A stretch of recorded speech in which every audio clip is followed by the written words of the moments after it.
జర్మనీకి త్వరలో ఎన్నికలు జరగబోతున్నాయి. అక్కడ ఉన్నటువంటి అధ్యక్షుడికి బాగా డౌన్ఫాల్ ఉంది. ఎందుకు అంటే ఒకటి రష్యాతో వ్యాపారాలు చెడగొట్టుకోవడం, రష్యాకు వ్యతిరేకంగా ఉక్రెయిన్కి సాయం చేయడంతో ప్రజలు తీవ్రంగా వ్యతిరేకిస్తున్నారు. 60 నుంచి 65% మంది ప్రస్తుత ప్రభుత్వాన్ని దించేయాలనుకున్నారు.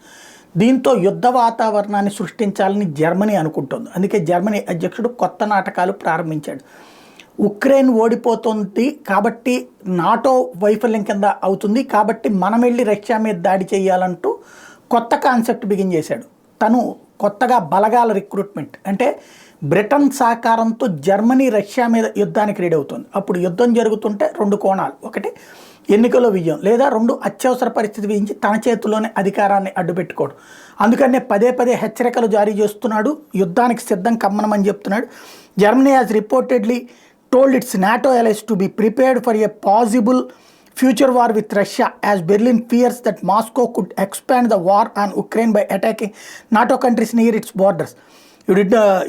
Don't know if and when it will occur.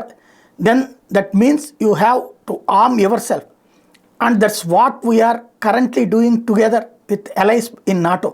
German Defense Minister Boris Pistorius told public broadcaster reported art. ఇది ఇక్కడ విచిత్రం ఏంటంటే మేము ఎందుకు ఆయుధాలు భారీగా సేకరిస్తున్నాం, సైన్యాన్ని కూడా భారీగా రిక్రూట్ చేసుకున్నారు. ఎందుకయ్యా అంటే అవతలోడు ఏ క్షణంలో ఏం చేస్తాడో తెలియదు, ఎప్పుడైనా నాటో దేశాల మీద యుద్ధానికి రావచ్చు, యుద్ధం విస్తృతం చేయొచ్చు అని. వాస్తవానికి అది కాదు, రకంగా రష్యాని కవ్విస్తున్నారు, రా నా మీదకు రాయి నేను వెళ్తాను, ఎందుకంటే వీళ్ళ ఎన్నికల అవసరాల రీత్యా.